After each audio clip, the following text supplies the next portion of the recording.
Hi viewers, நம்ம இன்னைக்கு பாவ் பஜ்ஜி எப்படி செய்யலாம்னு பார்க்கலாம். அதுக்கு தேவையான காய்கறி நான் எடுத்திருக்கேன். 100 gram carrot, 100 gram beans, 100 gram cauliflower, 100 gram உருளைக்கிழங்கு எடுத்திருக்கேன். இதில் நம்ம பச்சை பட்டாணி நம்ம சேர்த்துக்கலாம். நான் இன்னைக்கு பச்சை பட்டாணி நான் சேர்க்கல. உங்களுக்கு இனிப்பு சுவை உங்களுக்கு பிடிச்சிருந்துச்சுன்னா பீட்ரூட்டுமே அவங்க சேர்த்துக்கலாம். நான் பீட்ரூட் சேர்த்துக்கல. பீட்ரூட் சேர்த்தா ரொம்ப இனிப்பு சுவையாக இருக்கும்னு நான் அந்த 4 காய்கறி மட்டும் தான் நான் எடுத்திருக்கேன். இப்போ நான் எல்லாத்தையும் குக்கரில் ஒரு ஒரு காய்கறியாக நான் சேர்த்துக்கிறேன். நீங்க பாவு பஜ்ஜி கடையில வாங்குனீங்கண்டா ரொம்ப உங்களுக்கு விலை ஜாஸ்தியா இருக்கும். ஒரு இது வந்து 80லேருந்து 100 ரூபா வரைக்கும் விக்குது எங்க ஊர்ல எல்லாம். சாப்பிட்டாலும் நம்மளுக்கு வயிறுக்கு திருப்தியா இருக்காது. நம்ம இப்ப வீட்ல செஞ்சோம்னா நல்லா வயித்துக்கு திருப்தியா அதுவே நம்ம சாப்பாடா நம்ம சாப்பிட்டுடலாம். நிறையாவும் குவான்டிட்டி நிறையா வந்துடும். நம்ம இந்த காய்கறி நம்ம சேர்த்தோம்னா நிறையா வந்துடும் அந்த மசாலா. நம்ம பன்னு வச்சு சாப்பிட்டுக்கலாம். இப்ப நான் மஞ்சத்தூள், உப்பு, மிளகாய் தூள் நான் சேர்த்துக்கிறேன் காய்கறியில. இப்போ நம்ம சேர்த்துக்கிட்டோம்னா காய்கறிலையும் உப்பு உரப்பு எல்லாமே சேர்ந்துருக்கும். அதனால் நான் குக்கரில் வேக போடும் போதே நான் சும்மா கொஞ்சம் கொஞ்சம் நான் சேர்த்துருக்கேன். உப்பு தேவையான அளவு கல் உப்பு சேர்த்துருக்கேன். 1/4 ஸ்பூன் மஞ்சள்தூள், 1 ஸ்பூன் மிளகாய்த்தூள் சேர்த்துருக்கேன். நீங்கள் தேவையான அளவு தண்ணி, காய்கறி முங்குற அளவுக்கு தண்ணி ஊற்றிக்கோங்க. தண்ணி ஊற்றிக்கிட்டு விசில் போட்டுருங்க. 4லேருந்து 5 வரைக்கும் விசில் விடுங்க. நல்லா காய்கறி வேகணும். அப்போ தான் நல்லா நம்ம மசிக்கணும். காய்கறி தெரியாத அளவுக்கு மசிச்சுக்கணும். அதனால் நம்ம 4லேருந்து 5 வரைக்கும் நம்ம விசில் விட்டுக்கலாம். இப்போ கிரேவி செய்கிறதுக்கு 180 கிராம் பல்லாரி வெங்காயம், 100 கிராம் தக்காளி நான் எடுத்திருக்கேன். தக்காளி நீங்கள் அதிகமாக சேர்த்துக்கிட்டா சுவை நல்லா இருக்கும்.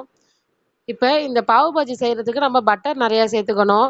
இப்போ கடாய் சூடானதும் நம்ம 1 ஸ்பூன் பட்டர் சேர்த்துக்கலாம். நான் வீட்டிலே எடுத்து வச்ச வெண்ணெய் இது. நான் இந்த வீடியோ இன்னொரு நாள் நான் போடுறேன். இப்போ கொஞ்சோண்டு ஆயில் சேர்த்துக்கலாம். 1 டேபிள் ஸ்பூன் ஆயில் சேர்த்துக்கோங்க. எண்ணெய் சூடானதும் ஜீரகம் ஃபஸ்ட்டு சேர்த்துக்கோங்க. ஜீரகம் பொரிஞ்சதுக்கு அப்புறம் தான் வெங்காயம் சேர்க்கணும். ஜீரகம் 1 ஸ்பூன் சேர்த்துருக்கேன். இப்போ நம்ம கட் பண்ணி வச்சிருந்த பல்லாரி நம்ம சேர்த்துக்கலாம். அது நம்ம நல்லா பொன்னிறமாக வதக்கணும். நம்ம வீட்டிலேயே குழந்தைங்களுக்கு பாவு பஜ்ஜி செஞ்சு கொடுங்க. அப்போ தான் உடம்புக்கும் நல்லா இருக்கும். நம்ம வேறு எதுவும் நம்ம கெமிக்கல் அதெல்லாம் சேர்க்க மாட்டோம். அஜினோமோட்டோ அதெல்லாம் நம்ம சேர்க்க மாட்டோம். இப்போ வெங்காயம் வதங்கினத்தோட 1/4 ஸ்பூன் இஞ்சி பூண்டு விழுது சேர்த்துக்கலாம். அதுவும் பச்சை வாசம் போகிற வரைக்கும் நல்லா நம்ம வதக்கிக்கலாம். ரொம்ப சேர்த்துடாதீங்க இஞ்சி பூண்டு. 1/4 ஸ்பூன் சேர்த்தா போதும். நான் சேர்த்துருக்க காய்கறிக்கு 1/4 ஸ்பூன் இஞ்சி பூண்டு சேர்த்தா போதும். அது நல்லா பச்சை வாசம் போகிற வரைக்கும் நல்லா வதக்கிக்கோங்க. இப்போ நம்ம இஞ்சி பூண்டு நல்லா பச்சை வாசம் போனதுக்கப்புறம் 1/4 ஸ்பூன் மஞ்சள் தூள் சேர்த்துக்கலாம். நம்ம ஏற்கனவே காய்கறியில் மஞ்சள் தூள் சேர்த்துருக்கோம். இப்போ ஒரு 1/4 ஸ்பூன் சேர்த்துக்கலாம். அதில் நம்ம காரத்துக்கு ஏற்றிருக்கும் போது 1 ஸ்பூன் அதில் மிளகாய் தூள் சேர்த்துருக்கோம். இந்த வெங்காயத்தை வதக்கிறதுக்கும் 1 ஸ்பூன் சேர்த்துக்கோங்க. நீங்கள் காரத்துக்கு ஏற்றிருக்கும் போது அதுக்கு தகுந்த மாதிரி மிளகாய் தூள் சேர்த்துக்கலாம். இப்போ நான் 1 ஸ்பூன் மல்லித்தூள் சேர்த்துருக்கேன். உங்கள்கிட்ட பாவு பஜ்ஜி மசாலா இருந்துச்சுண்டா அந்த பாவு பஜ்ஜி மசாலா மட்டும் சேர்த்தாலே போதும். இந்த மல்லித்தூள்லாம் சேர்க்கணும்னு தேவையில்லை. இப்போ கரம் மசாலா தூள் சேர்க்குறேன் 2 ஸ்பூன். கரம் மசாலா தூள் சேர்க்கறதுனால தான் நான் மல்லித்தூள், ஜீரகத்தூள் எல்லாம் நான் சேர்க்குறேன். நீங்கள் பாவு பஜ்ஜி மசாலா சேர்த்திங்கன்னு அது மட்டும் சேர்த்தாலே போதும். இந்த கரம் மசாலா சேர்த்தாலும் உங்களுக்கு அந்த பாவு பஜ்ஜியோட வாசம், அந்த டேஸ்ட் வந்துடும். இது நான் ஜீரகத்தூள் 1/4 ஸ்பூன் சேர்க்குறேன். ஜீரகத்தூள் சேர்க்குறது வந்து நான் குட்டி ஸ்பூனெல்லாம் சேர்க்குறேன். ஆனால் ஸ்பூன்ற அளவு வந்து 1/4 ஸ்பூன் தான் நான் சேர்த்துருக்கேன். இப்போ அந்த மசாலா வதங்கினத்தோட தக்காளி இப்போ சேர்த்துருங்க. தக்காளி நல்லா வதங்கட்டும். நான் சாப்பரில் போட்டு தான் எடுத்தேன். நல்லா பொடிசாக நல்லா கட் பண்ணியிருக்கோம். அதனால் சீக்கிரம் உங்களுக்கு வதங்கிடும். நல்லா வதக்கிக்கோங்க. லைட்டாக அடி பிடிச்சிருந்துச்சுன்னா அதெல்லாம் நம்ம எடுத்து நல்லா வதக்கிக்கலாம். எண்ணெய் உங்களுக்கு அதிகமாக தேவைப்படாது இதுக்கு.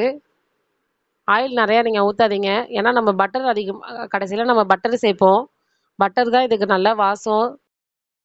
எண்ணெய் அதிகமாக இருந்தால் உங்களுக்கு அந்த எண்ணெய் வாசம் தான் நம்மளுக்கு தெரியும். பட்டர் தான் இதுக்கு சேர்க்கணும். பட்டர் சேர்த்தா தான் இதுக்கு நல்லா மணமும் டேஸ்ட்டும் நல்லாயிருக்கும். இப்போ தக்காளி வதங்கினத்தோட நம்ம கொஞ்சோண்டு தண்ணி சேர்த்துக்கலாம். அப்போ தான் அந்த கிரேவி உங்களுக்கு நல்லா ஒன்றா சேர்ந்து வரும். காய்கறியில் தண்ணி இருந்துச்சுன்னா அதுக்கு தகுந்தா போல் இதில் தண்ணி சேர்த்துக்கோங்க. காய்கறியில் உங்களுக்கு தண்ணி வெந்த தண்ணி கரெக்டாக இருந்துச்சுன்னா அதுக்கப்புறம் தண்ணி சேர்த்துட்டு அதுக்கப்புறம் நம்ம கிரேவி மாதிரி வற்ற விட்டுக்கலாம். நான் இப்போ காய்கறி எப்படி வெந்திருக்குன்னு பார்க்குறேன். நல்லா நான் 5 விசில் விட்ருக்கேன். நல்லா வெந்திருக்கு.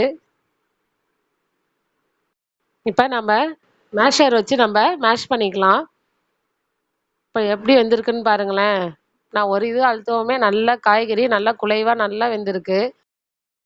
இந்த பாவு பஜ்ஜிய பொறுத்தவரைக்கும், நம்ம காய்கறி நல்லா மசிஞ்சு, நல்லா வெந்து, நல்லா மசிஞ்சா தான் அதுக்குள்ள டேஸ்ட்டே வரும். அதனால நம்ம காய்கறி எந்த அளவுக்கு நம்ம வேக வச்சு, எந்த அளவுக்கு நம்ம மசிக்கிறோமோ, அந்த அளவுக்கு நம்ம நல்லா மசிச்சுக்கலாம். நம்ம இந்த பாவு பஜ்ஜி சீக்கிரமா செஞ்சிடலாம். குக்கர்ல இது காய்கறி வேக வச்சுட்டு, வெங்காயம், தக்காளிலாம் கட் பண்ணிட்டு, அது வதங்குறதுக்குள்ள இந்த காய்கறியும் வெந்திருக்கும். ஆனா, இந்த காய்கறி மசிக்கிறது தான் நம்மளுக்கு பெரிய வேலையா இருக்கும், இந்த பாவு பஜ்ஜி செய்றதுக்கு. ஆனா, மசிஞ்சா தான் பாவு பஜ்ஜியும் டேஸ்ட்டாவும் இருக்கும். நம்ம இப்ப கிரேவிக்கு தண்ணி ஊத்துனோம்ல, அது கொஞ்சம் நல்லா நம்ம திக்னஸ் வந்துருச்சு. இப்ப இந்த காய்கறி நம்ம சேர்த்துக்கலாம். நல்லா கிண்டிக்கோங்க. கிரேவி அடி பிடிக்காத அளவுக்கு நல்லா கிண்டிக்கோங்க. இப்ப காய்கறி நம்ம நல்லா மசிச்சோம்ல, இதுக்கால மேலேயும் நல்லா நம்ம மசிக்கலாம். காய்கறியே தெரியாத அளவுக்கு. இப்ப காய்கறி நல்லா நம்ம சேர்ந்ததோட, இப்ப உங்களுக்கு இந்த திக்னஸ் உங்களுக்கு போதும்னா, இதே இதே மாரியே நீங்க வச்சுக்கோங்க. உங்களுக்கு இன்னும் கொஞ்சம் தண்ணியா தேவைப்பட்டுச்சுன்னா, கொஞ்சம் லைட்டா அந்த காய்கறி வேக வச்சு வச்சிருக்கோம்ல, அதில கழுவிட்டு கொஞ்சோண்டு தண்ணி சேர்த்துக்கோங்க. அந்த கரம் மசாலா சேர்க்கவுமே அந்த பாவு பஜ்ஜியோட வாசம் செமையா கம கமன்னு செமையா இருந்துச்சுங்க. அத நான் குக்கர கழுவிட்டு கொஞ்சோண்டு தண்ணி நான் ஊத்திக்கிட்டேன். ஊத் ஊத்திட்டு மூடி வச்சுருங்க. அதான் கிரேவி நல்லா சேர்ந்து நல்லா வரட்டும். அடுப்ப நீங்க சிம்லயே வச்சுக்கோங்க. இல்லாட்டி அடி பிடிச்சுக்கிட்டு இருக்கும்.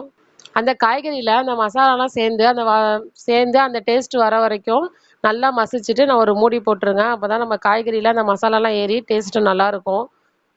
இந்த சமயத்துல உப்பு இருக்கான்னு பார்த்துக்கோங்க. நான் ஏற்கனவே காய்கறில உப்பு சேர்த்தேன்ல, அதனால உப்பு இருக்கான்னு பார்த்துக்கோங்க. நான் கரம் மசாலா சேர்த்தேன்ல, அது பத்தல. அதனால தான் நான் மறுபடியும் இப்ப கரம் மசாலா சேர்த்துருக்கேன். அந்த கரம் மசாலா சேர்த்ததே உங்களுக்கு பாவு பஜ்ஜி வாசம் செமையா இருந்துச்சுங்க. உப்பு லைட்டா பத்தல. அதனால உப்பு சேர்த்துருக்கேன். நீங்களும் ஃபர்ஸ்ட்டு கரம் மசாலா கொஞ்சோண்டு சேர்த்து பாருங்க. அதுக்கப்புறம் மறுபடியும் பத்தலன்னா மறுபடியும் சேர்த்துக்கோங்க. நெறையா நீங்க மொதவே சேர்த்துட்டீங்கன்னா, கரம் மசாலா வாட ரொம்பவா இருக்கும்.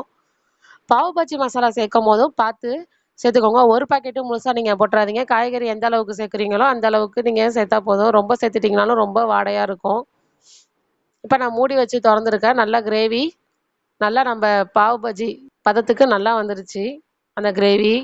இப்ப நம்ம கடைசில கொடை மொளகா சேர்த்துக்கலாம். அந்த கொடை மொளகா ஃபர்ஸ்ட்டே சேர்த்துட்டீங்கன்னா, அந்த கொடை மொளகாவோட வாசம் நல்லா மசிஞ்சு அது நல்லா இருக்காது. கடைசியா சேர்த்தா தான் அதோட டேஸ்ட்டும் இருக்கும். அதோட கிறிஸ்பினஸ் இருக்கும்ல கொடை மொளகாக்கு. அது இருக்கும். நம்ம வாயில சாப்பிடும்போது நல்லாவும் இருக்கும்.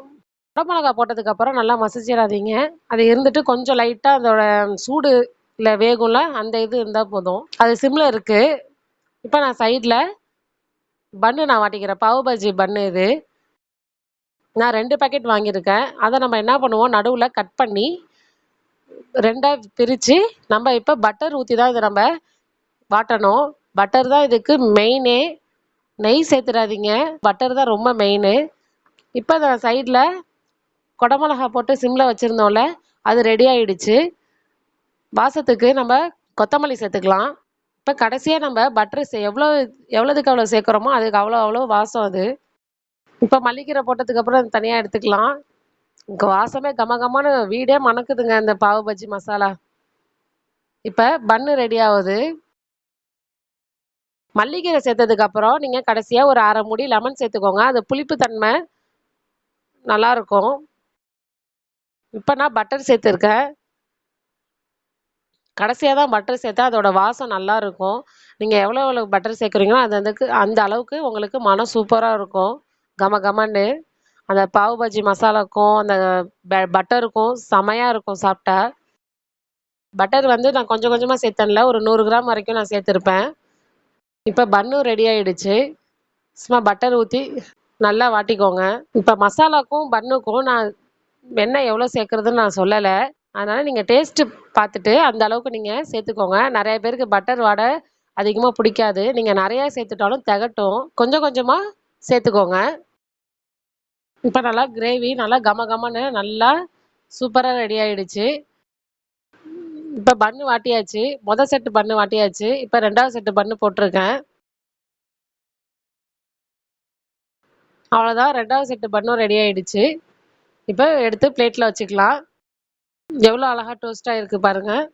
இதுக்கு மேல தீய விடாதீங்க. இதான் நம்மளுக்கு கரெக்டான பக்குவம். இப்ப எல்லா வேலையும் முடிஞ்சிருச்சு. வாங்க இப்ப பிளேட்ல எடுத்து வச்சுக்கலாம். வாவ்! Gravy ready. பன்னு சூடான பன்னு, கேரட் துருவி வச்சிருக்கேன். 1/4 பீஸ் லெமன் வச்சிருக்கேன். தேவைப்பட்டா நீங்க புழிஞ்சுக்கலாம். பல்லாரி வெங்காயம் கட் பண்ணி வச்சிருக்கேன். அந்த கிரேவி மேல கொஞ்சோண்டு பட்டர் வச்சிருக்கேன். ஏன்னா வாசனை நல்லா எங்களுக்கு ரொம்ப பிடிக்கும். வெண்ணெயில வாட்டின சூடான பண்ணை எடுத்து கம கமன்னு கிரேவியை தொட்டு வெங்காயம் சேர்த்து கேரட் சேர்த்து சாப்பிட்டா செம்ம டேஸ்ட்டுங்க. இது தாங்க ரியல் பாவ் பஜ்ஜி. சரி, நீங்களும் செஞ்சு பார்த்துட்டு எப்படி இருந்துச்சுன்னு கமெண்ட்ல சொல்லுங்க. இந்த வீடியோ பிடிச்சிருந்தா லைக் பண்ணிக்கோங்க. நம்ம சேனல்ல ஃபர்ஸ்ட் டைம் பார்க்கறதா இருந்தா சப்ஸ்கிரைப் பண்ணிக்கோங்க. வேற ஒரு டிஷ்ஷோட நான் சந்திக்கிறேன்.